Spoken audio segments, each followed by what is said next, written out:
हम हमेशा से ये सोचते थे, हम सब जब पूछा जाता था कि आप क्या बनेंगे, भाई डॉक्टर बनेंगे, डॉक्टर बनेंगे, टीचर बनेंगे, इंजीनियर बनेंगे। अच्छा, अब उसमें डॉक्टर, एक बच्चा बच्ची जो है वो कई साल खूब मेहनत करता है, फिर जब वो सिंध में दाखिला टेस्ट के लिए जाता है, यानी कि वो जो MD कैट उसके लिए जाता है, और वो उसमें बैठता है, उसमें भरपूर मेहनत करके बैठता है, और उसके बाद होता कुछ का कुछ है, तो हमें समझ में नहीं आता कि सिचुएशन बनती क्या है। इस बार भी MD कैट जो है वो तनाज़े के जो है तनाज़े के ज़द में रहा।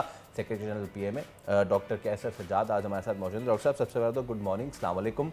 अब ये MD कैट में एक बार फिर जो बेकायदगियाँ सामने आई हैं, इससे पहले भी बहुत सारी शिकायत आती रही हैं, इस बार क्या वजूहात बनी, क्या हो रहा है MD कैट के साथ डॉक्टर साहब? बहुत शुक्रिया। लेकिन मैं करेक्शन कर दूं कि मैं फॉर्मर सेक्रेटरी जनरल हूँ CMA में, और जो आपका टॉपिक है बहुत जबरदस्त है। और आजकल बहुत सारे बच्चे इसमें परेशान हैं कि MD कैट का एग्जाम भी इस तरह तो नहीं होता है कि बच्चे उठते हैं और जाकर एग्जाम दे देते हैं। ये बहुत बड़ा एक इशू है। मैं बारहा ये बात करता हूँ, पाकिस्तान मेडिकल एसोसिएशन ये करती है कि ये जो सिस्टम है MD कैट का, मैं समझता हूँ कि होना ही नहीं चाहिए। आप इंटर का एग्जाम इतना फुल प्रूफ लेना चाहिए ताकि वहाँ से बच्चा एग्जाम देकर आए और प्रोफेशनल कॉलेज में चला जाए। ये जो हमारे यहाँ सिस्टम है कि जी इंटर का एग्जाम देगा, फिर दूसरे एग्जाम देगा, फिर MD कैट के लिए तैयारी करेगा, और उसकी तैयारी के लिए आपको पता है कि पेरेंट्स जो है अपने बच्चे को तैयारी कराने के लिए डिफरेंट कोचिंग सेंटर्स में ले जाते हैं, और उसके बाद वहाँ से उनके पैसे खर्च होते हैं, और फिर रिजल्ट ये होता है कि लीकेज हो गया, पेपर आउट हो गया, और लोगों को जो है 199 198 नंबर मिल रहा है। तो ये बड़ी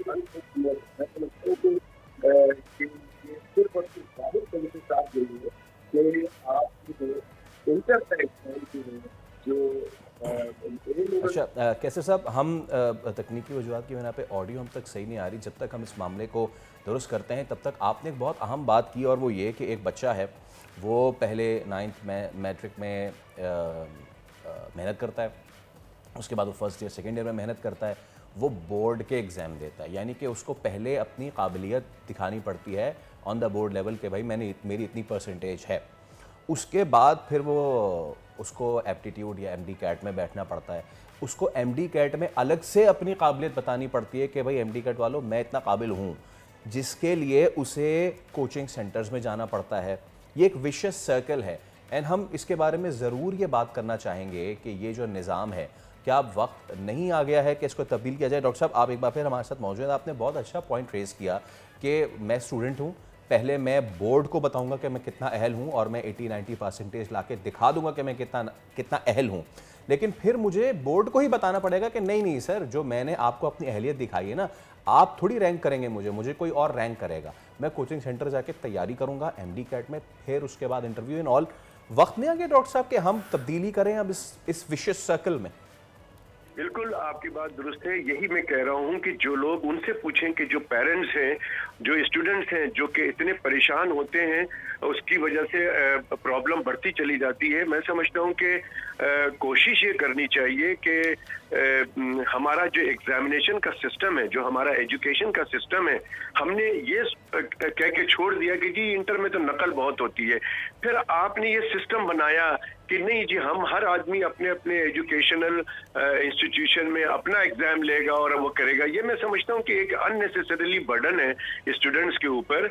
हम अपनी जिम्मेदारी पूरी नहीं कर रहे हैं, हम सही से एग्जाम नहीं ले रहे हैं, हमारा एग्जाम लेने का सिस्टम ही बहुत खराब है। डॉक्टर साहब, अब हम आपसे ये पूछना चाह रहे थे कि ये जो इस साल बेकायदगी हुई है वो क्या एग्जैक्टली हुआ इसका, और उसका सोल्यूशन क्या है? देखिए, ये पिछले साल भी हुआ। ये हमने सुना कि जी पेपर जो है वो रात को आउट हो गया, सुबह फजर के वक्त आउट हो गया, लोगों को पता चल गया। उसके बाद पिछले साल भी कुछ भी नहीं हुआ। इस साल लोगों ने कोर्ट में केस किया। जब कोर्ट ने डिसाइड किया कि नहीं जी ये वाकई गलत हुआ है और ये सब प्रूफ हो गया है कि पेपर लीक हुआ, तो उन्होंने ये कहा कि जी विद इन 3 to 4 वीक्स जो है वो एग्जाम दोबारा लिया जाए। Now this is an again problem कि वो जो बच्चे हैं वो एग्जाम जो है वो दोबारा देंगे। अब दोबारा सब बच्चे जो है जो मैं जिन लोगों को जानता हूँ, जिनके बच्चियां जो है और बच्चे एग्जाम के लिए तैयारी कर रहे थे, उन्होंने एग्जाम दे दिया था, बहुत रिलैक्स हो गए थे, अब वो दोबारा पढ़ना शुरू हो गए कि जी पिछली दफा तो मेरे मार्क्स अच्छे आ गए, अब पता नहीं मार्क्स अच्छे आएंगे कि नहीं आएंगे। तो ये एक बहुत बड़ा कमाल की बात है कि आप एक स्टूडेंट्स को बार बार मेंटल टॉर्चर कर रहे हैं। अगर आप इंटर को सही नहीं कर सकते और आप कहते हैं कि नहीं जी हमने यही MD कैट को ही चलाना है, तो और लोगों को जो कोचिंग सेंटर्स खुले हुए हैं उनको भी वो भी कमाएं पैसे, तो फिर आप इसका सिस्टम बहुत अच्छा कर लें जिसमें कि किसी किस्म की लेकुनी ना हो, हर आदमी को ये की शिकायत ना हो। और मैं समझता हूँ कि दी बेस्ट तरीका है कि जी वो कंप्यूटराइज एग्जामिनेशन हो, लड़का कहीं पर भी बैठा हुआ उसके कंप्यूटर पे सवाल आ रहा है, वो बैठा हुआ हो और उसको फौरन दिया जाए और उसके बाद 5-7 मिनट में उसका रिजल्ट भी उसके पास आ जाए, ताकि उसके अंदर कोई किसी किस्म की कोई प्रॉब्लम ना हो। तो ये इसको आपको डेवलप करना पड़ेगा, या तो किसी सेंटर में बैठ के आप कंप्यूटराइज एग्जामिनेशन लें, या कोई किसी कॉलेज यूनिवर्सिटी में बैठ के इसका ये किया जाए। मैं समझता हूँ कि ये तजवीज़ है, लेकिन मेरा प्रपोजल यही है कि इंटर के एग्जाम को आप बहुत अच्छा कर दें, ऐसा कर दें कि दुनिया में ये हो कि जी इंटर का एग्जाम पास करके बच्चा आया, वहाँ तो नकल की कोई सवाल ही नहीं पैदा होता है। तो मैं समझता हूँ कि अपने एजुकेशन देखें, जिस मुल्क के अंदर एजुकेशन नहीं होगी उसका बेड़ा गर्क किया हुआ होगा, वो कौन तरक्की नहीं करती है। अच्छा डॉक्टर साहब, ये जो आप बात कर रहे हैं, ये ऐसा नहीं कि इस मुल्क में होता नहीं है। इंटर के बाद बच्चे ISSB देने जा रहे होते हैं ना, तो इनिशियल्स जितने भी होते हैं वो सारे कंप्यूटराइज्ड हो रहे होते हैं।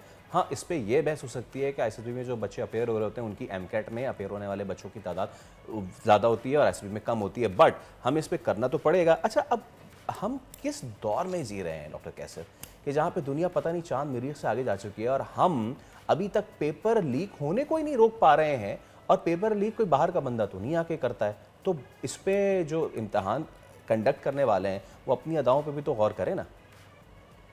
देखिए, बात सारी है कि अगर आपके पास कानून है और उस पर इम्प्लीमेंटेशन नहीं हो रहा है, तो ये इस तरह के हर तरह के काम जैसे हमारे यहाँ होता है, हर तरह की खराबी बुराई हमारे यहाँ है, क्योंकि हमारे यहाँ जजा और सजा का निज़ाम नहीं है प्रॉपर।